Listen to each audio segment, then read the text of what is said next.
I think Gullah is the language that we speak. Geechee is a nickname that people that don't know us call us. Gullah is color. Gullah is a very colorful dialect. Gullah means hard work. I think it means that we are a group of people who are bond together in a certain culture. It was a term that I grew up with, and they said that being raised in Charleston and eating rice, that we're Geechees. Well, on the line of Gullah, I guess you're saying that Gullah is because we eat a lot of rice away from the South. It wasn't like something people were proud of. I'm proud to say I'm a Geechee, you know what I mean? So if someone said, are you Gullah or are you Geechee? I'll take both. I think the term Gullah is more reflective of the culture as a whole as it relates to all of the Gullah people up and down the East Coast. I don't remember hearing much of any of them until I moved away. I prefer Geechee Why? because Geechee to me is the person, Gullah is the language. Gullah is probably the proper term for the people that live, the African Americans that live on the island. Gullah means surviving despite. Gullah means humility.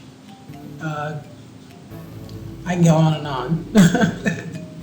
It is truly a culture. It's a mixture of African, French, and English dialects and cultures that have existed since slavery in the Sea Islands of Georgia, South Carolina, and Florida.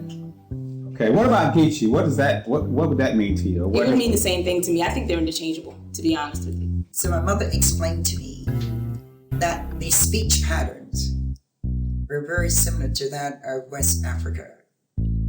And because of the isolation, we maintained the culture, integrated the English language into the African language, and created the language of Gullah. I would say to people, oh, I hailed you.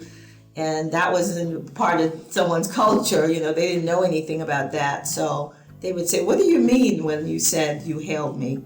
Well, for us, it means to say hello or to say hi.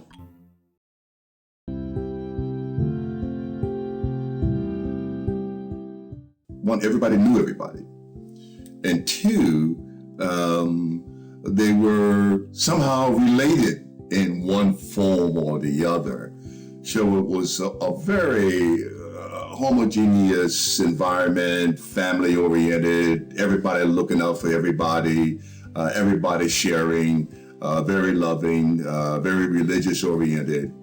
And my great-grandmother and I had our own little world that we lived in behind a big house, and she would tell me stories as a kid about her life and what it was like being so as old as she was and growing up pretty much around slavery, right after the end of slavery, pretty much.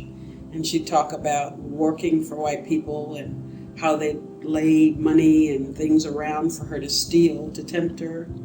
And she would never, take anything. But how tempting it was to take it, especially since she had so little. See, back when I came up, whatever you did in the community, you got it wherever you were. If I got caught doing something, and everybody in my community was related in some way, shape, or form. Okay, I grew up in an area called Down the Island on Honey Hill. My grandfather was a large landowner, her son. He had a lot of children and he had a big farm, and he's an all-around businessman. He was one of the first to have a black man on the island to have a juke joint. He was one of the first black men on the island to have a refrigerator. He was, so he was that kind of guy. That was my great-grandmother's son, my grandfather. My grandmother was Henrietta Williams. Everybody called her Henny. My grandmother was, we call her Dr. Patchy. Dr. Patchy, first generation. That woman could jerry-rig anything and make it work. Anything. My grandmother would grow vegetables, and she would take us down to the market in Charleston to sell her vegetables. She made it sound like it was this big deal and it was wonderful and everybody wanted to go with Mama, but Mama woke you up at 3 o'clock in the morning to pack up, to get down to the market, to get a good spot, to be set up by like 6. Oh my God, but it was all exciting. She grew tomatoes, she grew peas, field peas. Oh my goodness, we shelled so much peas when I was little. Break your fingernails down to the quick.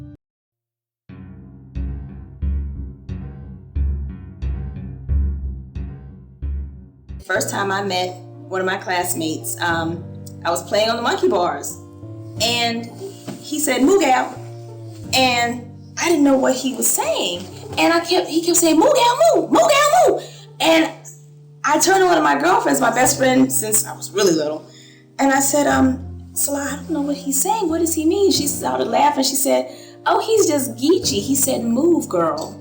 A long time ago, even as a kid, I considered myself multilingual.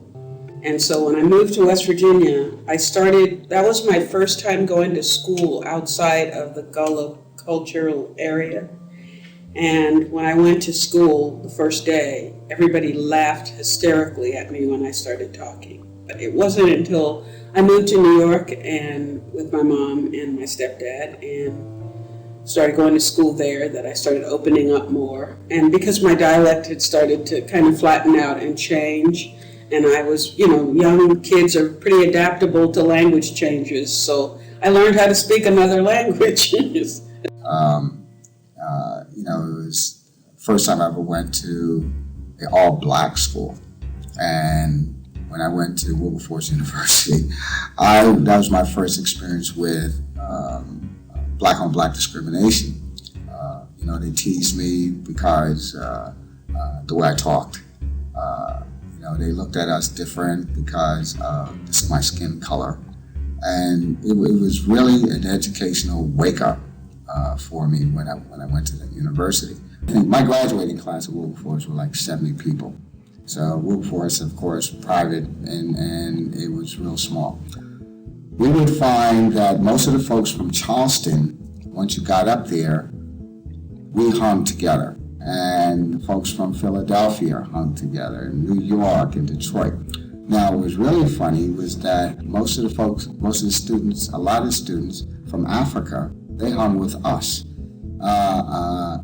Because again, they used to tease us. They say, "Hey, look, they're serving rice in the cafeteria," and they say, "Oh, you Geechees." So we heard that a lot. Now here you were at a university, and you still were called Geechees. But what we did was like, really, and we said, you know what, we're Geechees. I tell you what, we had a goal, and most of us did it too, that we would not graduate from the university with grade point average less than 3.0.